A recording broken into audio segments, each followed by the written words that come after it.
Hello दोस्तों, मेरा नाम है प्रिंस और आप लोग देख रहे हैं सक्सेस एजुकेशन 97। तो कैसा है आप लोग? उम्मीद करते हैं बहुत ही अच्छे होंगे और बहुत ही मज़ेदार तरीके से अपनी पढ़ाई को कर रहे होंगे। तो आज हम देखने वाले हैं बिहार बोर्ड परीक्षा 2026 के लिए क्लास 10th का सोशल साइंस का 20 एडजेक्टिव। ठीक है, 20 ऑब्जेक्टिव देखेंगे जिसमें आप सभी का कम से कम 20 में से कम 4 आपको फाइनल एग्जाम में टकराएगा, मिलेगा। ठीक है, तो आप लोग हमारे वीडियो में अच्छे तरीके से बने रहिएगा। हमारे वीडियो को लाइक कर दीजिए, हमारे चैनल को सब्सक्राइब कर दीजिए और बेल आइकन को भी प्रेस कर दीजिए। ठीक है, और एक प्यारा सा कमेंट जरूर करिएगा कैसा वीडियो लगा। ठीक है, तो चलिए अपने वीडियो को हम स्टार्ट करते हैं। ठीक है, तो ज़्यादा टाइम वेस्ट ना करते हुए अपनी वीडियो को हम शुरू करते हैं। ठीक है, तो यहाँ देखिए, तो पहले तो आप लोग हमारे चैनल को सब्सक्राइब कर लीजिए जिसका नाम है सक्सेस एजुकेशन 97। ठीक है, हमारा है बिहार बोर्ड परीक्षा 2026 के लिए एक क्वेश्चन है। ठीक है, हमारा है सोशल साइंस। ठीक है, इसमें हमारा पहले है हिस्ट्री। ठीक है, पहले हमारा क्या है हिस्ट्री। उसके बाद हमारा है चैप्टर है हमारा 1 जिसका नाम है यूरोप में राष्ट्रवाद। इसके बाद हमारा इकोनॉमी पढ़ाएंगे। इसी वीडियो में economy, history, geography, political science और जो भी हो सब देखेंगे। ठीक है, इसमें हमारा कितना है 10 और VVI ऑब्जेक्टिव क्वेश्चन है। ठीक है, तो पहले तो आप लोग देखते हैं फर्स्ट नंबर क्वेश्चन कह रहे हैं यहाँ पे हिस्ट्री का चैप्टर का 1 का पहला क्वेश्चन हम देखते हैं क्या कह रहा है फ्रांसीसी क्रांति कब हुई। ठीक है, फ्रांसीसी क्रांति कब हुई? 1789 ईस्वी में हुई। ठीक है, 1789 ईस्वी में क्या हुई? फ्रांसीसी क्रांति हुई। ठीक है, आपका ऑप्शन दे देगा 1789, 1791, जो भी हो चारों ऑप्शन दे देगा। तो सही क्या होगा? 1789 ईस्वी हमारा सही होगा। उसके बाद हमारा है क्वेश्चन सेकंड कह रहा है हिगेल किस देश का दार्शनिक था? हिगेल किस देश का दार्शनिक था? तो कहाँ का था? जर्मनी का था। हिगेल जर्मनी का क्या था? दार्शनिक था। ठीक है, आपको ऑप्शन दे देगा जर्मनी, फ्रांस, रूस, इटली, भारत, जो भी हो दे देगा चार ऑप्शन। ठीक है, लेकिन वो सही हो क्या होगा? जर्मनी होगा। उसके बाद हमारा है क्वेश्चन नंबर 3 कह रहा है सार्डिनिया का राजा कौन था? सार्डिनिया देश का राजा कौन था? कौन था हमारा? Victor Emmanuel. विक्टर इमैनुएल कहाँ का था? राजा था सार्डिनिया का। सार्डिनिया का राजा कौन था? विक्टर इमैनुएल था। ठीक है, सार्डिनिया का राजा विक्टर इमैनुएल था। ठीक है, उसके बाद हमारा है क्वेश्चन नंबर 4 कह रहा है लुई फिलिप किस देश का शासक था? शासक मतलब क्या होता है? राजा होता है, सम्राट होता है। ठीक है, लुई फिलिप किस देश का शासक था? तो हमारा लुई फिलिप किसका शासक था? किस देश का शासक था? फ्रांस का था। ठीक है, यहाँ आपका ऑप्शन दे देगा इटली, जर्मनी, रूस, एक फ्रांस भी दे देगा। इसमें क्या सही होगा? फ्रांस सही होगा। लुई फिलिप फ्रांस देश का शासक था। ठीक है, उसके बाद हमारा क्वेश्चन नंबर 5 कह रहा है इटली का एकीकरण कब पूर्ण हुआ? यानी कि इटली का एकीकरण कब पूरा हो गया? तो हमारा क्या है 1771 ईस्वी में हमारा इटली का एकीकरण पूरा हो गया। ठीक है, कितना में हुआ था हमारा इटली का एकीकरण? कब पूरा हुआ? 1871 ईस्वी में हुआ। ठीक है, चलिए अब देखते हैं इसका क्वेश्चन नंबर 6। क्वेश्चन नंबर 6 कह रहा है प्रथम जिनेवा कन्वेंशन कब हुआ था? यानी कि प्रथम जिनेवा कन्वेंशन कब हुआ था? 1864 ईस्वी में हुआ था। ठीक है, इसको ये ऑप्शन बी में सी में डाल सकता है। इसके आगे और भी ऑप्शन दे सकता है। मान के चलिए कि 1853 दे दिया, 54 दे दिया, 55 दे दिया, मैंने ऑप्शन दे देगा 3 गो और एक यहाँ पे ये भी दे देगा। हमारा कौन सही होगा? 1864 ईस्वी सही होगा। ठीक है, आप लोग इसको याद रखिएगा। प्रथम जिनेवा कन्वेंशन कब हुआ था? तो 1864 ईस्वी में हुआ था। ठीक है, उसके बाद हमारा है क्वेश्चन नंबर 7 कह रहा है जर्मन का चांसलर कौन था? जर्मन का चांसलर कौन था? कौन था हमारा जर्मन का चांसलर? बिस्मार्क था। ठीक है, कौन था? बिस्मार्क था। उसके बाद हमारा क्वेश्चन नंबर है 8 कह रहा है जिनेवा संधि कब हुआ था?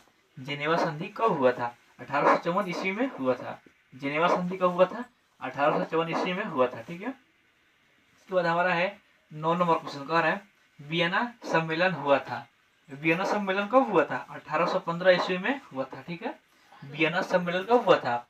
1815 ईस्वी में हुआ था। वियना सम्मेलन 1815 ईस्वी में हुआ था। आप लोग इसको याद रखिएगा। उसके बाद हमारा है क्वेश्चन नंबर 10।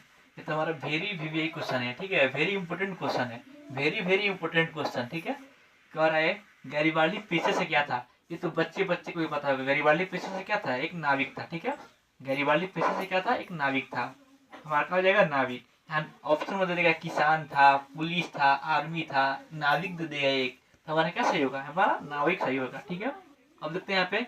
अब तो हमारी ये सोशल साइंस का क्वेश्चन हो गया, सोशल साइंस का हिस्ट्री का क्वेश्चन हो गया।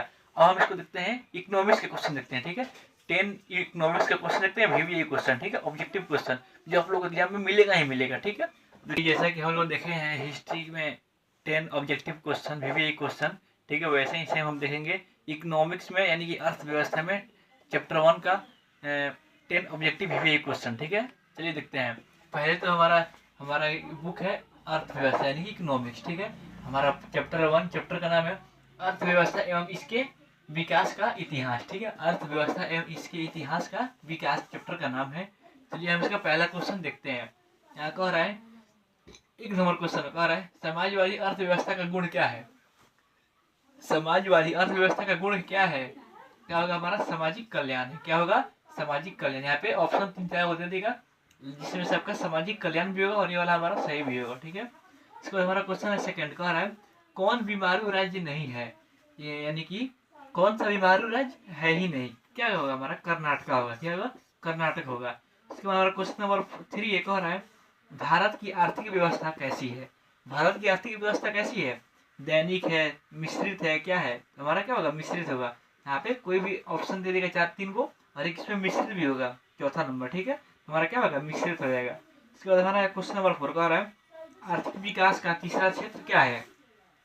क्या होगा हमारा? सेवा होगा।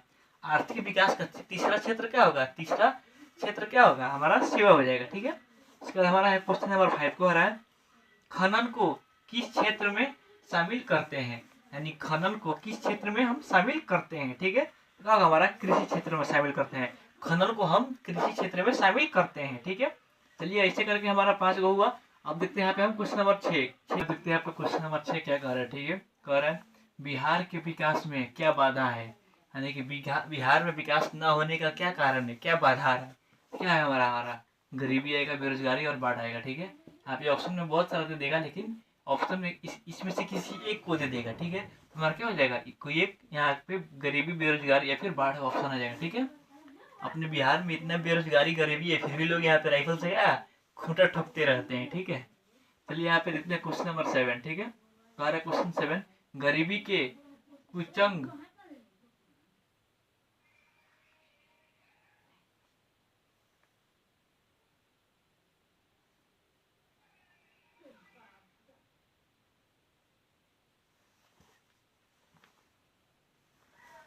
चलिए देखते हैं क्वेश्चन नंबर 6 कह रहा है, बिहार के विकास में क्या बाधा है? बिहार के विकास में क्या बाधा है? यानी कि बिहार में विकास ना होने का कारण क्या है? क्या हमारा? गरीबी हो जाएगा, बेरोजगारी और बाढ़। ठीक है, इसका हमारा क्वेश्चन नंबर 7 कह रहा है, गरीबी के कुचक्र की अवधारणा किसने दी? गरीबी के कुचक्र की अवधारणा किसने दी? रेगनर नर्क्स ने दी। किसने दी? रेगनर नर्क्स ने दी। ठीक है, इसके बाद हमारा क्वेश्चन नंबर 8 कह रहा है, भारत की पहली मानव विकास रिपोर्ट कब जारी की गई? भारत में पहली मानव विकास रिपोर्ट कब जारी की गई थी? अप्रैल 2002 ईस्वी में की गई थी। ठीक है, अप्रैल 2002 में। यहाँ पे आपका ऑप्शन दे देगा अप्रैल 2003, अप्रैल 2004, मई 2002। ठीक है, लेकिन आपका ऑप्शन क्या होगा? अप्रैल 2002 में जारी की गई थी। इसका हमारा क्वेश्चन है 9। ठीक है, यहाँ कह रहा है, गैस और बिजली उत्पादन को किस क्षेत्र में रखते हैं? ठीक है, हमारा क्या हो जाएगा?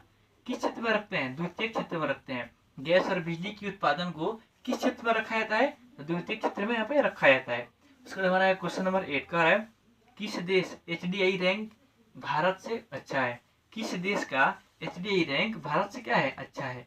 किस देश का HDI रैंक भारत से अच्छा है? तो क्या होगा हमारा? श्रीलंका। श्रीलंका देश का HDI रैंक भारत से क्या है? अच्छा है, बेहतर है। ठीक है, चलिए ऐसे हमारा इकोनॉमिक्स का क्वेश्चन था जो हमारा खत्म हुआ। अब हम देखेंगे यहाँ पे ज्योग्राफी के क्वेश्चन। ठीक है, यहाँ पे ज्योग्राफी का हम 10 क्वेश्चन देखेंगे, we most important objective question देखेंगे, जिसमें आपका एग्जाम में चांस है लड़ने का यानी कि मिलने का। ठीक है, चलिए यहाँ पे देखते हैं हम भूगोल का चैप्टर 1 जिसका नाम है भारत संसाधन एवं उपयोग। ठीक है, इसका हम देखते हैं ऑब्जेक्टिव क्वेश्चन। यहाँ कह रहा है, अजैविक संसाधन है कौन से हैं? अजैविक संसाधन कौन से हैं? हमारा नदी हो जाएगा। ठीक है, इसका हमारा है यहाँ पे क्वेश्चन नंबर 2 कह रहा है, नवीकरणीय ऊर्जा का स्रोत क्या है? सौर ऊर्जा। यानी कि नवीकरणीय ऊर्जा का स्रोत क्या हो सकता है? क्या हो? हमारा सौर ऊर्जा है। ठीक है, इसका हमारा है क्वेश्चन नंबर 3 कह रहा है, क्वेश्चन नंबर 3 क्या कह रहा है, द्वितीय पृथ्वी सम्मेलन कहाँ हुआ था? द्वितीय पृथ्वी सम्मेलन कहाँ हुआ था? न्यूयॉर्क में हुआ था, मॉस्को में हुआ था। कहाँ हुआ था? न्यूयॉर्क में हुआ था, मॉस्को में हुआ था और पेरिस में हुआ था। ठीक है, द्वितीय पृथ्वी सम्मेलन कहाँ हुआ था? न्यूयॉर्क, पेरिस और मॉस्को में हुआ था। ठीक है, यहाँ इसमें से कोई से भी ऑप्शन देगा, आप लोग इसको टिक कर लीजिएगा। ठीक है, इसके बाद हमारा क्वेश्चन नंबर 4 कह रहा है, अनवीकरणीय संसाधन है। अनवीकरणीय संसाधन कौन सा है? जीवाश्म ईंधन है। ठीक है, अनवीकरणीय संसाधन जीवाश्म ईंधन है। उसके बाद हमारा क्वेश्चन नंबर 5 कह रहा है सौर ऊर्जा कौन सा संसाधन है। सौर ऊर्जा कौन सा संसाधन है? नवीकरणीय संसाधन है। नवीकरणीय संसाधन कौन सा ऊर्जा है? सौर ऊर्जा संसाधन है। ठीक है, तो चलिए इस जगह पे हमारा 5 ज्योग्राफी का ऑब्जेक्टिव क्वेश्चन है चैप्टर 1 का। ठीक है, इस चैप्टर में इतना ही है। चैप्टर 1 में हमारा 5 ही क्वेश्चन है जो क्या बोलते हैं गेस किया हुआ क्वेश्चन है। ठीक है, VBI क्वेश्चन है। इसके बाद हमारा है आपका हो गया हिस्ट्री हो गया, ज्योग्राफी हो गया और इकोनॉमिक्स हो गया। अब देखेंगे यहाँ पे पॉलिटिकल साइंस का VBI इंपॉर्टेंट ऑब्जेक्टिव क्वेश्चन। ठीक, चलिए यहाँ पे देखते हैं हम सोशल साइंस का राजनीतिक विज्ञान की पॉलिटिकल साइंस का चैप्टर 1 देखेंगे हम, जिसका नाम है लोकतंत्र में सत्ता की साझेदारी। ठीक है, तो यहाँ पे हम इसका देखेंगे इंपॉर्टेंट क्वेश्चन। ठीक है, VBI इंपॉर्टेंट ऑब्जेक्टिव क्वेश्चन। हमारा पहला क्वेश्चन है अंतर्राष्ट्रीय महिला दिवस कब मनाया जाता है, यानी कि इंटरनेशनल वुमेन डे कब मनाया जाता है। ठीक है, इंग्लिश क्या हुआ, इंटरनेशनल वुमेन डे कब मनाया जाता है, यानी कि अंतर्राष्ट्रीय महिला दिवस कब मनाया जाता है। क्या होगा हमारा 8 मार्च को मनाया जाता है। यानी पूरे विश्व में यानी कि पूरे दुनिया में अंतर्राष्ट्रीय महिला दिवस कब मनाया जाता है? 8 मार्च को मनाया जाता है। ठीक है, इसके बाद हमारा है क्वेश्चन नंबर 6। सेकेंड क्वेश्चन है सांप्रदायिक राजनीति किस पे आधारित है? धर्म पे आधारित है। सांप्रदायिक राजनीति किस पे आधारित है? धर्म पे आधारित है। इसके बाद हमारा है क्वेश्चन नंबर 3 कह रहा है अंतर्राष्ट्रीय महिला दिवस की घोषणा किस वर्ष और किस संस्था से हुई थी, की गई थी। ठीक है, अंतर्राष्ट्रीय महिला दिवस की घोषणा कब की गई थी और किस संस्था से की गई थी? तो अंतर्राष्ट्रीय महिला दिवस की घोषणा 1975 में की गई थी और बेल्जियम नामक संस्था से की गई थी। ठीक है, अंतर्राष्ट्रीय महिला दिवस की घोषणा 1975 ईस्वी में की गई थी और बेल्जियम नामक संस्था से की गई थी। ठीक है, उसके बाद हमारा क्वेश्चन है 4 कह रहा है राजनीतिक दलों को चुनाव चिन्ह कौन आवंटित करता है? तो कौन करता है? चुनाव आयोग करता है। राजनीतिक दलों को चुनाव चिन्ह कौन आवंटित करता है? कौन करता है? चुनाव आयोग करता है। ठीक है, ऐसे ही हमारा क्वेश्चन नंबर 5 यहाँ पे देखते हैं। क्वेश्चन नंबर 5 कह रहा है राष्ट्रवादियों और यूके सरकार के बीच कब समझौता हुआ, यानी राष्ट्रवादियों और यूके सरकार के बीच कब समझौता हुआ? तो हमारा है हमारा आंसर आएगा 1998 ईस्वी में हुआ था। ठीक है, राष्ट्रवादियों और यूके के बीच कब समझौता हुआ? 1998 ईस्वी में हुआ। ठीक है, उसके बाद हमारा क्वेश्चन नंबर 6 कह रहा है 15वीं लोकसभा चुनाव के पूर्व लोकसभा में महिलाओं की भागीदारी कितनी थी? यानी कि 15वीं लोकसभा चुनाव के पूर्व लोकसभा में महिलाओं की भागीदारी कितनी थी? तो हमारा कितनी थी? 10% थी। ठीक है, यानी कि 10% थी। उसके बाद हमारा क्वेश्चन नंबर 7 कह रहा है भारत में कहाँ महिलाओं के लिए आरक्षण के लिए व्यवस्था की गई है या है? ठीक है, भारत में किस जगह महिलाओं के लिए आरक्षण की व्यवस्था की गई है? तो कहाँ है? पंचायती राज व्यवस्था में है। ठीक है, कहाँ है? पंचायती राज व्यवस्था में। ठीक है, चलिए इसे करके हमारे ये 7 क्वेश्चन है जो हमारे राजनीतिक विज्ञान यानी कि पॉलिटिकल साइंस के चैप्टर 1 लोकतंत्र में सत्ता की साझेदारी में क्या है ऑब्जेक्टिव VBI क्वेश्चन है। ठीक है, तो हम लोग इसको नोट कर लीजिए। ठीक है, चलिए आज के लिए इतना ही। ठीक है, मिलते हैं नेक्स्ट वीडियो में। आप लोग हमारे वीडियो को और लाइक नहीं किए तो लाइक कर दीजिए कृपया करके, और सब्सक्राइब कर दीजिए चैनल को और बेल आइकन को भी प्रेस कर दीजिए। ठीक है, मिलते हैं नेक्स्ट वीडियो में, तब तक के लिए बाय, टाटा।